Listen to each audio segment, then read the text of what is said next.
Good evening, everybody, and welcome to Enlightening Your Way. I'm your host, Nancy Lombardo. We are airing live simultaneously on the Lilydale blog radio show, and of course, here on the Lilydale Assembly official Facebook page. I am a year-round resident here in Lilydale and the president of the Church of Living Spirit, which is an independent spiritualist church here in Lilydale. I'm a military veteran, retired police detective, and fitness and yoga instructor, and wellness is my passion. My show is a combination of my many life experiences that will feature various topics and guests to help enrich one's mind, body, and soul on your pathway to healthy living. My Facebook page is Wellness with Nancy Lombardo, where my motto is protecting and serving your well-being. And this week, my special guest is Dan Johnson, and our topic is Tarot, Truth, Mist, and Transformation. Dan is a certified neurotransformational coach, spiritual and past life regressionist, spiritual director, coach, guide, evidential medium, and tarot reader. He is an ordained metaphysical and spiritualist minister. Dan has been studying mediumship and tarot since 1993 and has been giving readings for clients since 1996. Dan has studied mediumship with many world-renowned mediums. Dan's life and spiritual coaching focuses on helping individuals and couples access and use their personal power, improve relationships, spiritual and intuitive development, career changes, business development, and attracting what they want in their lives. And Dan's website is centerforspirit.com. Thank you, Dan, for being here today. I'm so happy to have you. Thank you, Nancy. I appreciate being here. It's a great opportunity. I appreciate it. And you told me you're here from Florida, huh? This time Palm Springs, California. I'm in the desert. Hence, I've California. got the. I automatically thought Florida. I think there is a Palm Springs, Florida, but Palm Springs, California. So I've got the Palm Springs and the mountains in the background to bring some desert vibe to our collaboration here today. Well, it's the perfect background and it looks wonderful. How about we start off a little bit by you telling everybody a little bit more about yourself than what I didn't say in your intro? Well, one thing that I like to share with folks is that I'm a fish out of water. So for anyone who's listening or watching who feels like they're the only one in their family who has an interest in the spirituality or spirit communication or psychic ability, I'm the only one in my entire family, not just my nuclear family, but extended family, cousins, aunts, and uncles. So this was something that I kind of repressed or pretended wasn't there for so long because there was nobody else like me, not in my friend group or in my family, so to speak. So I like to let folks know that it doesn't have to be handed down from mom or grandma. Spirit speaking to you regardless of circumstances. So from that, I went from a business background and also incorporated spirit work even in the corporate America. And people would say, I want to work with you, but I can't put my finger on it, but I want what you have. What is it? And it was that sense of confidence and knowingness that being connected to spirit gave me that people were searching for, even in a leadership role. Yeah. When you're talking about your spirituality and your mediumship, when did you realize you had these abilities? Well, on a dare, I guess. I grew up being very sensitive to energy as a gay man and a gay child. I was always sensitive to energy in a room. Is this a safe place for me? Can I be myself here? But as I started, when I was 12 or 13, I was watching a Charlie Chan movie with my mom. And in that Charlie Chan movie, they used a Ouija board and I was hooked. So I had to get one, and my sister and I used that. And that was my first introduction to that. And then later I found a spiritualist church where I lived for Tuesday night development class, where I learned about spirit communication, psychic abilities, and then, from there, everything took off. But it was at a young age, seeing it being done on television, and then growing more in my spirituality through a spiritualist church and development class. Was that like later in life? The spiritualist church came when I was in my 20s. I was in a job that really took the life out of me, but I traveled the world. The only thing that made sense for me was that Tuesday night development class. And then I still had some judgment on it, to be honest, about anything spiritual or anything psychic. and I was taking a 4-year intensive Gestalt class or a series on Gestalt therapy. Part of that class, you have to be supervised by someone. And my supervisor said, Dan, you bring spirit into so much of your work. I dare you to give me a tarot reading because I know you're just dying to. And I'm like, me, I've never picked up the cards before in my life. And that was my assignment, to Huh. give a tarot reading to my supervisor. And at that moment, I was hooked, not only just on tarot, but hooked on being more open and being more myself. So I'm very grateful. I remember that moment like it was yesterday. Yeah, impressionable, huh? Yes, Well, let's just yes. dive in because I told you personally right before we went live that I don't know a whole lot about tarot, in all honesty. So, can you explain exactly what a tarot reading is? Well, that's a big Well, question. There are many different tarot readings that there are readers, but this is my experience having done this work for 30 years plus. A tarot reading can help present to a client the way the wind is blowing, the way the energy is flowing. And from that, the client can decide, ooh, do I like the way the energy is going and keep doing what I'm doing? Or do I want to make a different choice? So there's always free will in the process, but the tarot reflects back to the client what's happening in their lives, and it reflects back to them the way the energy is flowing, what's likely to happen next. And if I like that, I can keep doing what I'm doing. If I don't, I can make some changes. For me, it accesses that part of us, that wisdom that is eternal, divine wisdom, our expanded self, our soul, that part of us that is eternal, that it accesses that wisdom and helps reflect back to us what our soul wants to remind us in that moment when we have a question or have a challenge. And it's great for self-study and work with yourself as well. So it's great to give readings, but there's a lot of transformation that can take place just through individual work with the tarot. um, I want to make clear to people because you are an evidential medium also, Mhm. this is not a medium reading. You're not going to, Right. right? Right. As mediums, we know we can connect to spirit, at any Yes, time. We yes, don't need the tarot for that. And that's yes. important for some people to have that distinction. The tarot for me is more about accessing psychic wisdom, wisdom from our expanded self. And no, I don't use tarot in my mediumship. We can do Yeah. that on a platform, Sometimes people cards get it being. all confused. So, Well, for some folks, they make a distinction between the two. For me, the tarot, I consider the tarot an activator of our psychic wisdom. And my mediumship is spirit people that I'm talking to. So that's a distinction for me that I like to make. but tarot is more than one kind of deck, or is it the same decks? Yeah. Is it So, many decks? yeah, well, one of the misconceptions is where tarot began. And so the That was my tarot next card, question, the history. So go ahead yeah, into that. yeah. Yes. So the tarot as we know it today began in Italy in the late 1400s. Oh, I love that. There are, myths about how tarot began with the Egyptians and prior to that time. When we look at extant data, which is, as a police detective, something that's observable, measurable, that you can count on facts, we know that there were tarot cards in existence in the late 1400s. Why? Because it was called the Cards of Triumph in Italy, and the paintings on the cards were of nobility. And so it behooved you, if you were a noble person, to have your impression or a painting of you on a tarot card. And so began as paintings of nobility. I Um, love that. yeah. And then playing cards too. People think, oh yeah, well, playing cards came from tarot, not based on the extant or evidential facts that we have observable.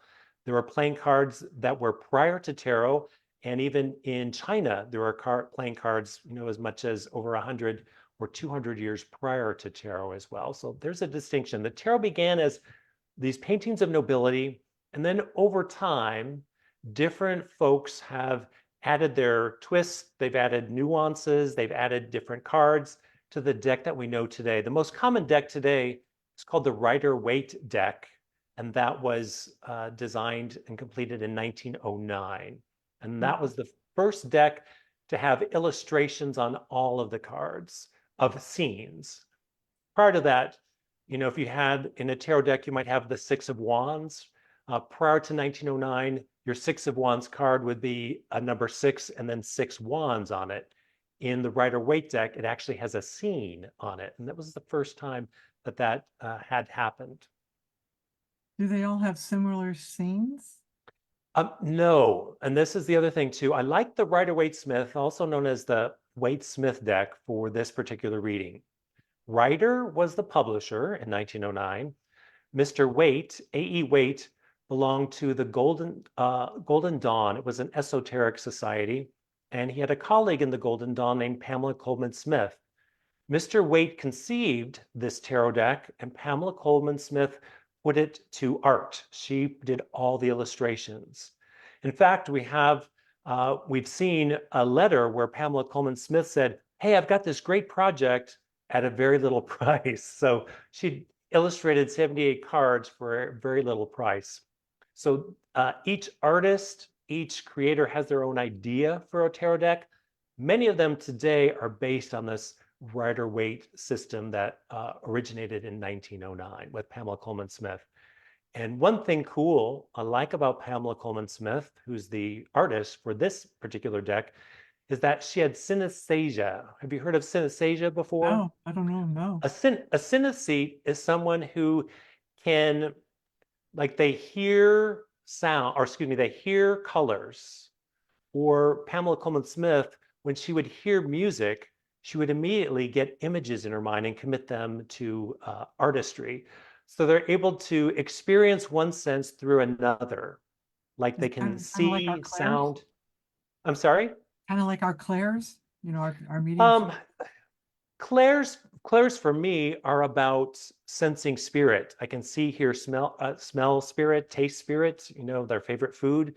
This is more about, let's say, if there's music going on, someone hears the music, but they see something. So they experience music not with their ears, but with their sight. Or if they hear are seeing something, they immediately get a song in their head and start composing on a piano. It's like they experience different senses through the non-traditional sense, I guess is the simplest way of putting it. Does Okay. that make Yeah, sense? that makes sense. Yeah, that totally makes Yeah, sense. so it's Yeah. still with the five senses, but experience them in a different way. And Pamela Coleman Smith, one time someone was playing Bach for her on piano, and immediately she was flooded with images and art she just had to create. And so one of the beauties of the Waite-Smith deck that I like is Pamela Coleman Smith's art, because for me, it's spirit inspired, because she is drawing not just from her eyes, but from her soul and all of her senses. And you can feel that in each of her illustrations on the Rider-Waite-Smith deck. I'm intrigued just to look at that, just because of that.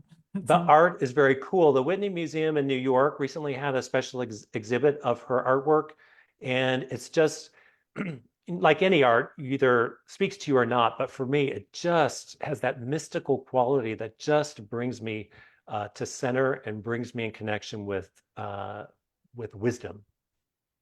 I was curious if you knew what part of Italy it started in. Northern Italy is what, as far as the research that I've seen goes. And there are folks other than me who are really into the history and making sure that we are very factual about it and have done a lot of historical research. And so they just say Northern Italy. Another misconception is it came from the Gypsies or Egyptians or others. Really, it was painting of nobility that began this whole process. And it actually became just a simple card game. And then in the 1700s, bits and pieces here and there, people were starting to use it for divination, meaning connecting to that psychic sense, that spirit wisdom, so to speak. And then fortune telling, believe it or not, a man in France named Aliette reversed the spelling of his name, and he said, "I'm now going to use the tarot for fortune telling." And so he's just kind of, right then and there, he said, "I'm going to do this for fortune telling." So I'm not big on fortune telling. I'm more on, here's the way the energy is flowing. You're always at choice. What do you choose to do? But sometimes it's helpful for us to see the way the energy is unfolding, for us to make decisions to bring us closer to what it is we want to create. I particularly don't like the wording of fortune telling myself. But Yeah, it's not something that I do. the full-blooded Sicilian in me was just curious about that. So that's why I asked that question.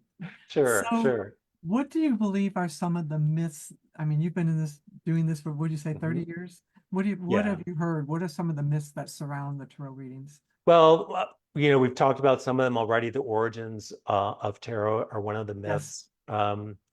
And that playing cards came from tarot, that's another myth. Another myth, I love this, when we see movies or TV shows and someone is using tarot cards, they always turn over the death card and you hear that music and makes it very spooky and stuff, Yeah, you're right. that just cracks me up. So that death card in tarot is a fabulous card. And it's really about how we need to die to something to create something new, clear away what's old to create something new. Um, Only in rare circumstances, never in my work has it ever meant someone is going to transition. It's really about I have to die to my old way of being, or it's time for me to, shift gears. I'm going to take on a new career. That's what that's about. And it's also about clearing away the old to make room for something new. So that's another myth. Another myth is there's a card called the devil card. When we look at it closely, we can see the true meaning is how we imprison ourselves in our own thoughts. We keep ourselves chained or we keep ourselves stuck because of our way of thinking. And the devil is having fun with us, saying, well, how much boiling water can you stand until you finally get yourself out of this situation? Because your own limiting beliefs are what's keeping you in place. Wouldn't you rather take the initiative and get out of this situation versus uh, keeping yourself in a place that's really uncomfortable? So that's another myth that I like to clear out. There's it's really about a choice and it's about openings. It's not about this is determination. This is reflecting back to you what's going on, having awareness, awareness of that. What do you choose to do moving forward? Is revealing a good word? Revealing, yes. Insightful, yes. Reminder, yes. Confirmation, yes. And also surprise can Mhm. also be that too. You know, one of the things I love when I'm teaching a tarot class is when people they learn some techniques and start working with tarot. They no prior knowledge. They've not read any tarot books. They've used some simple techniques and come away with, oh my gosh.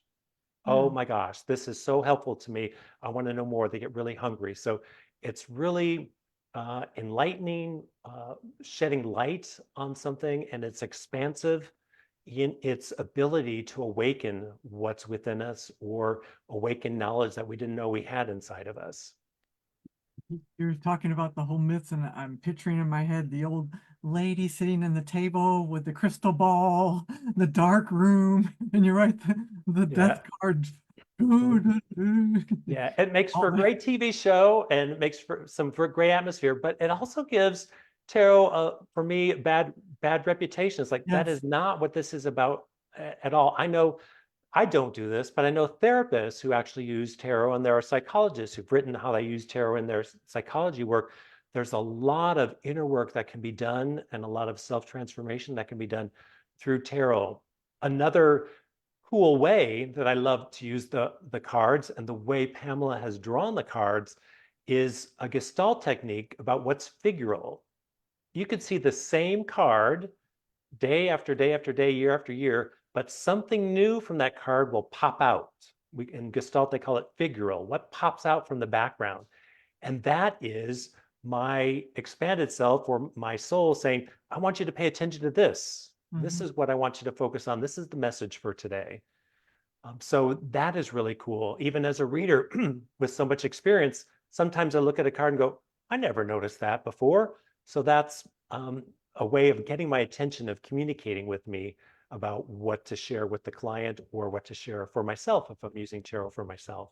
And you're right, because some of those cards are so detailed. I mean, you can't see everything in just one glance for sure. And with Pamela Coleman Smith, she was a member of the Order of the Golden Dawn as well. Everything written, everything drawn on the card had a purpose.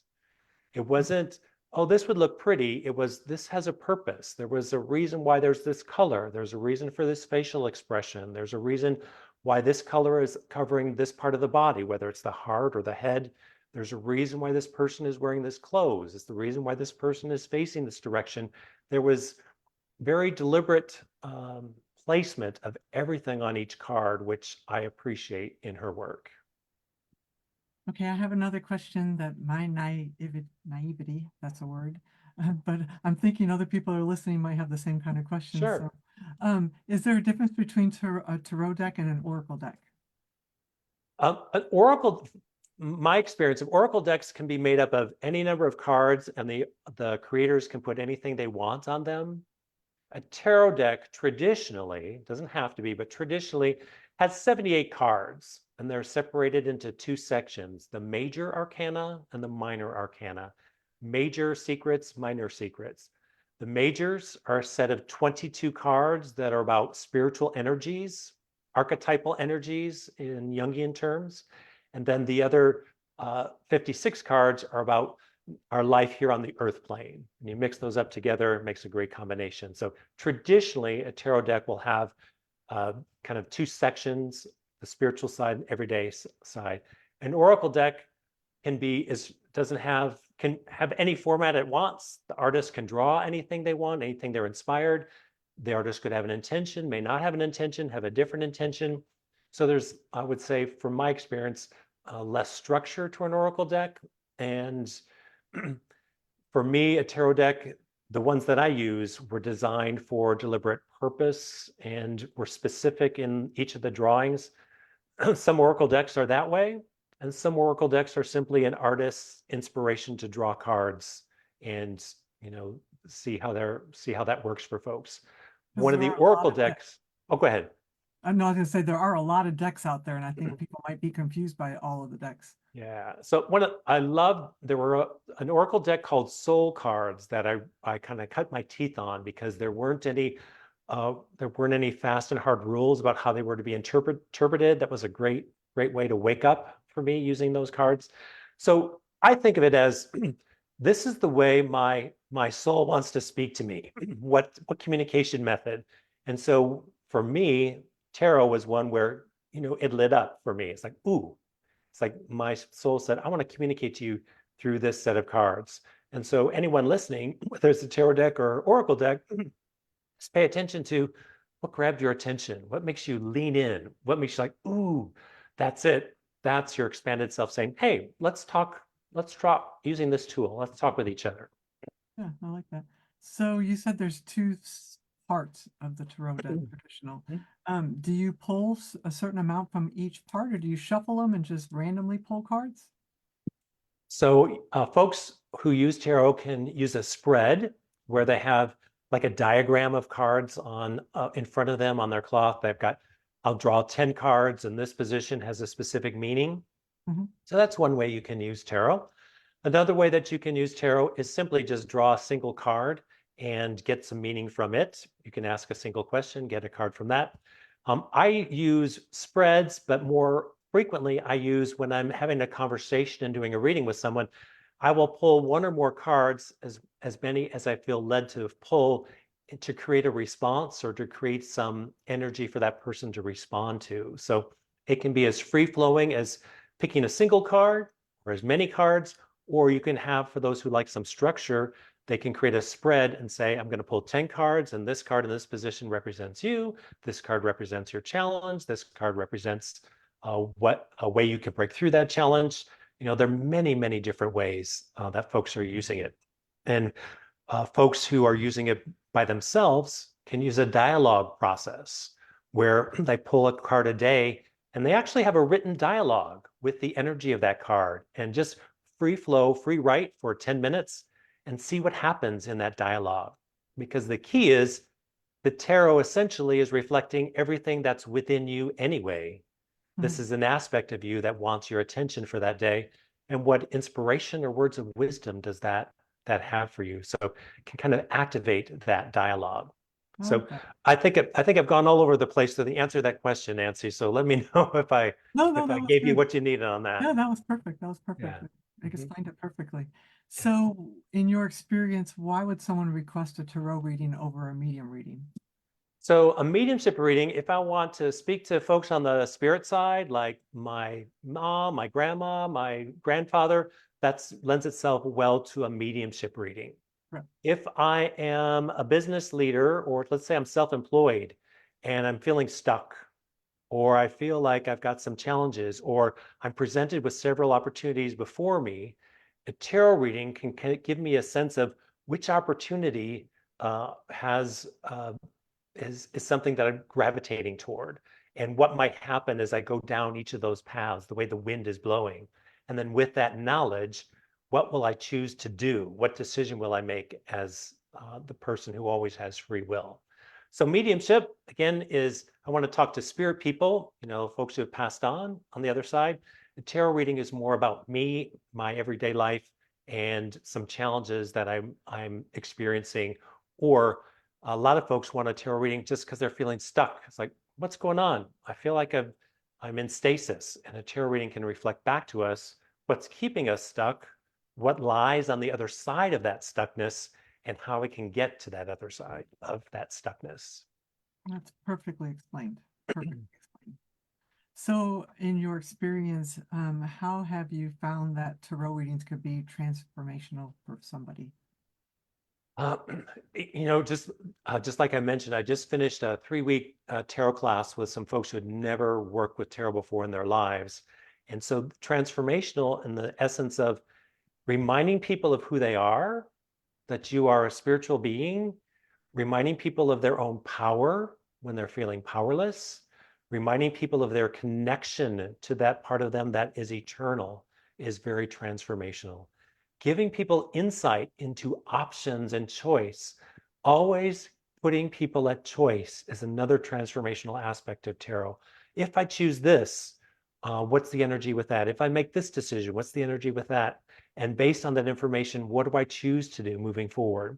That can be transformational. And just a side note, whenever I give a tarot reading with someone, I say, you can accept, reject, or counteroffer. This isn't predestined. This is the way the wind is blowing. What do you choose to do? A tarot reading can be transformational when I'm feeling powerless, or when I'm feeling stuck for myself. I can read for myself, or when I'm stumped, or when I want to meditate on something, bring me into that meditative state, or the workshop that I'll be sharing in Lilydale later this summer. It's August 4th, on activating the angelic and archetypal energies of tarot. How can I be one with? If I want to be, I feel like I need healing, or I'd like to heal myself more, or experience healing. How can I be one with that energy? Well, there's a tarot card that represents the angel of healing. And how can I activate that and experience that more within me? I already have it, but for whatever reason, I'm feeling separate from it. How can I be one with that energy that's inside me, but I'm feeling disconnected? Is another way that tarot can be used for transformation. And then also, I mentioned always putting people at choice. The folks that I do readings for are either business people who have got business decisions, people who are in personal lives, like how can I be happier? How can I do what my life's calling is? What is my life's calling? Those are questions that can be answered working with the tarot, whether with a reader or by yourself. It all sounds like you were saying before, being stuck. And also, I think it'd be very helpful for people with low self-esteem to be able to find themselves again in their direction in life. And a reminder. So many people feel separate or cut off from that part of them that is eternal. And I always like to think of tarot as an experiential reading. It's not something that you're getting information in your head and going, okay, that makes logical sense.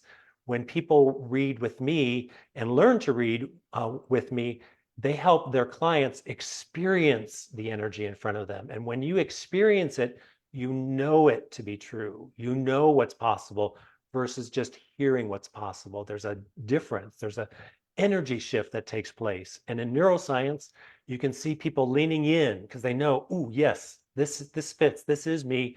I'm reminded of that. Thank you for that reminder. So they're actually leaning in from a neuroscience perspective. That means that they're digging in and becoming one with that energy. Yeah, that body language for sure. Yes. Yeah. So, I know you said you're in California now, and I know you have Yes. a house in Chicago. Yeah. My favorite question to ask, how did you first hear about Lilydale? I heard about Lily Dale I was going to my spiritualist church in Indianapolis, Indiana, and we had Camp Chesterfield there. Yes, uh-huh. It's And, still and there, I, isn't it? yes, it's still there. And I had visited there. And then I asked one of my colleagues, where else is there for us to experience this? I love it. Where else? And they had told me about Lily Dale. In fact, Rose Van den Unden is that person who first told me about Lily Dale years and years ago when I saw her in Cincinnati. And I said, hey, I told her where I was from, and we chatted and we connected. And she said, have you heard about Lilydale? And so that's where I first heard about Lilydale many years ago. And that's where I got married. That's home for me. You got It's like a married here? reset. I did. I I didn't did. I know got that. married on the grounds. Oh, that's so Yes. cool. Yes, That's Neil married us on the grounds awesome. of Lilydale there. That's when marriage became legal. We call it our Uncle Sam wedding there on the grounds of Lilydale. So it has a special place in my heart, and it always feels like home. And When did you first come here? I would say it's close to 20 years ago that I came to Lilydale. Yeah, Did you have an impression the first time you were here? I loved it. I lived closer to a camp in the Midwest, but Lilydale felt like home. I loved it. So nothing against that camp. Sorry, I just hit a button here on my desk. I had nothing against that camp in the Midwest, but Lilydale just felt more like home to me. And so I was like, I love the vibe. And actually, once you are there, for me, you get in that energy and you become one with that energy. And like, this is the way life's supposed to be. And Hmm. every time I drive back home, it's rough re-entry. My friends and I call it a rough re-entry because it's a different vibration outside the grounds. Hmm. And so Lilydale's the reset, almost like that's the way it should be. And then when I leave, it's like, I want to keep this alive as long as I can. But you can feel an energetic shift just as I'm driving away in the car. Yeah, I always try to explain that to people, and they really don't understand it until they get here and feel it.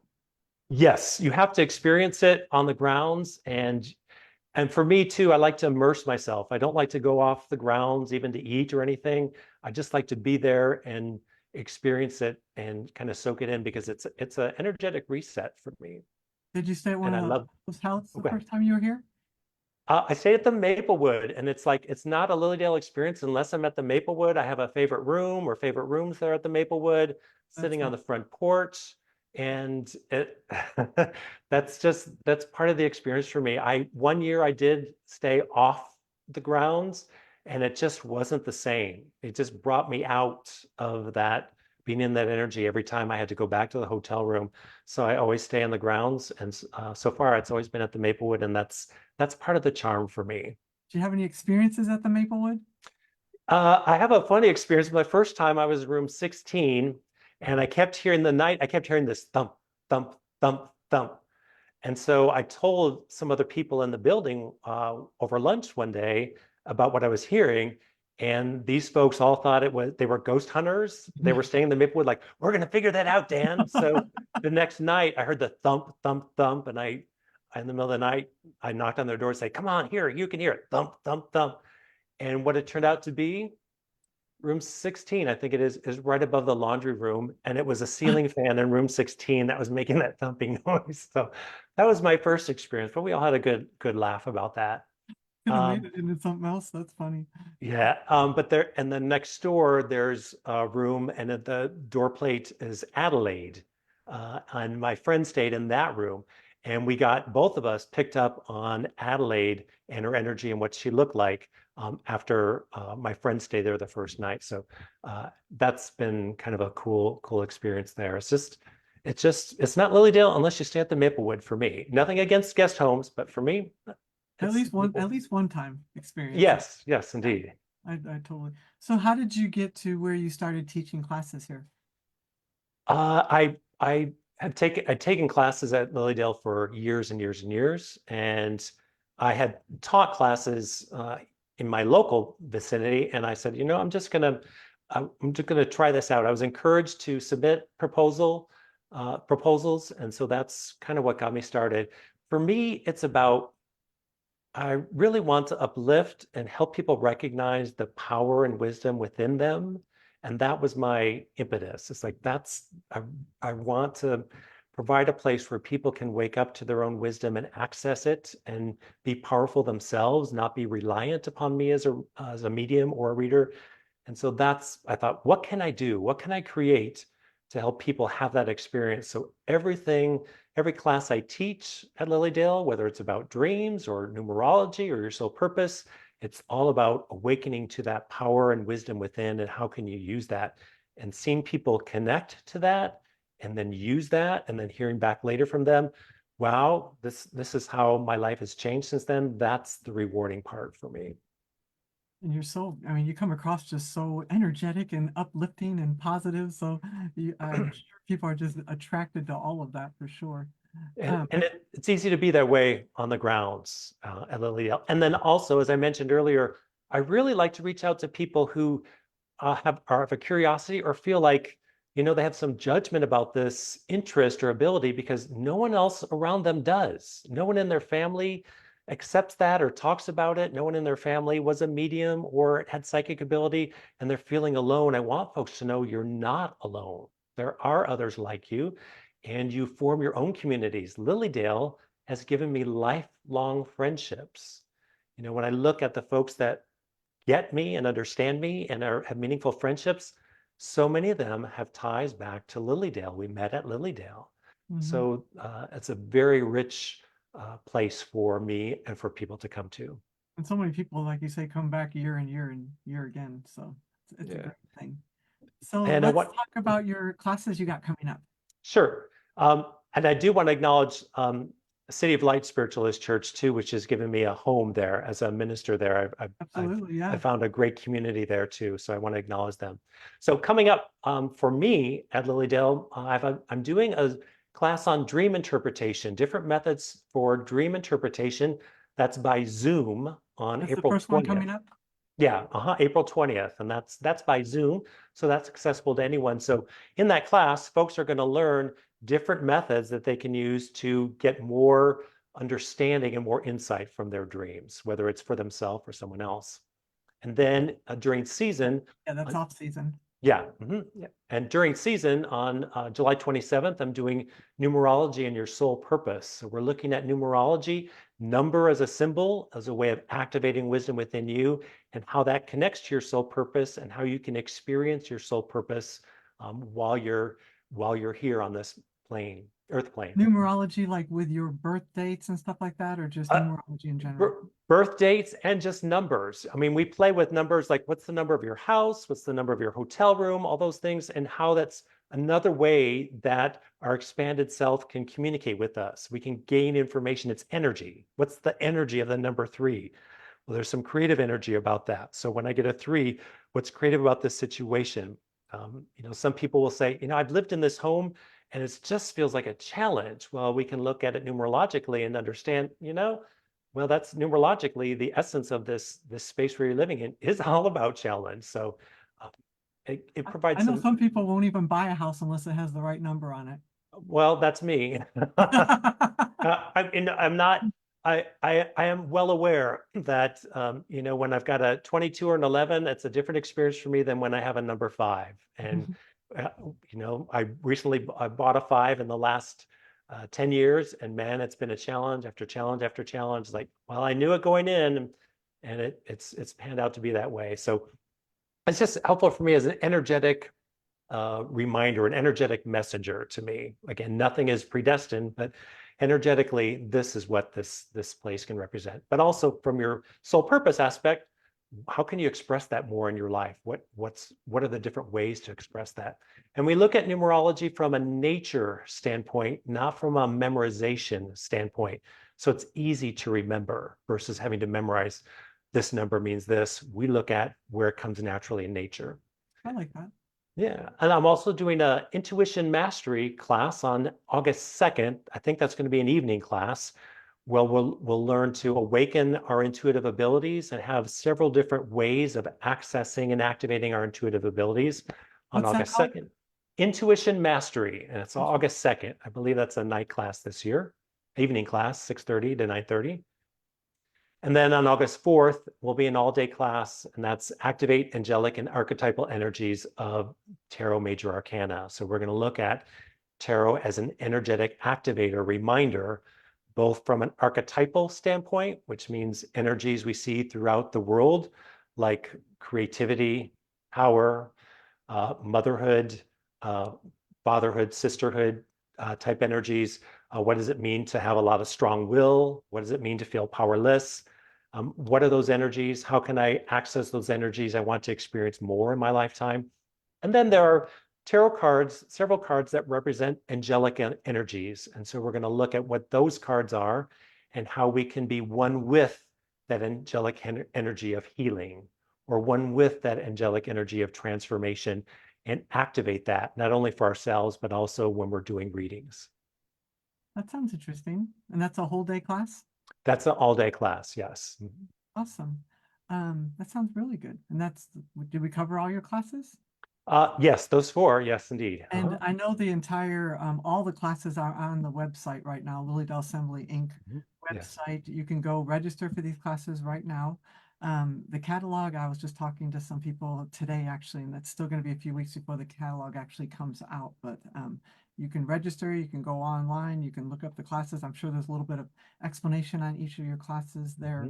So feel free to do that, because I know you have a pretty good following of people that like to come to your classes. So that'll be awesome if we can get more people that want to come and experience Lilydale and everything it has to offer, for sure. I noticed on your website, the Center for Spirit, you offer a lot of stuff going on. You want to say anything about that? Sure. Center for Spirit is kind of like the one-stop shop for me. So I mentioned I have a corporate background, so I've done, and I still work with some corporate folks on ways of being a stronger leader. I work with some business folks on strengthening their business. I recently have worked with a lot of folks on either relationship issues, or they just want to experience, they're in a job, but it's like it's missing something. There's a lot of folks right now who are, I'm earning a decent living, but I'm just not, something's missing. And it's because there's a disconnect between what their energy wants to express through them and what they're doing. So that's on one side. I also do past life and between life regressions in the work that I do, psychic readings, mediumship readings as well. So, it'd be nice to say I am a teacher, or I'm a physician, or I'm a firefighter, but everything I do has a connection. There's some spirit connection, but there's a lot of different ways of achieving that. So the work that I do pretty much asks you, what's your goal? What would you like to come away with? And then I have a lot of different tools that I can use to facilitate to get you to that goal, whether it's a regression, reading, mediumship reading, or coaching work with me, or spiritual direction. A lot of folks today are feeling like they're spiritual, but they don't have a community. They have a spiritual sense about them, but they don't see in traditions around them where they feel like they're at home. So they're kind of on their own, but they still want some guidance as they forge that path. So that's another service that I offer, spiritual It's funny you direction. say that, because I was thinking about, I think a lot of people come to Lilydale because they are searching. They're searching, they're seeking, they're questioning, and it's the perfect place to contemplate all of that, and find some answers. We're not always going to find all the answers, but you can certainly find some of the answers. And you can find community just in the people you sit down with at lunch, or you take classes with, or you learn from. That's a real important piece, because a lot of us are spread out around the country, and we don't feel like we don't have community. Lilydale is one place where you can build your own community, which I'm very grateful for. I have one final question for you. Sure. I would like to know, what is one of the most important things you have learned through your spiritual journey? Oh, that's a good. One of the most important things for me on my journey, long story short, when I explore my past lives, I've been playing with this concept of being seen and not being seen. Each lifetime, I'm either putting myself out there and everyone sees me, or some lifetimes I don't feel like I'm being seen.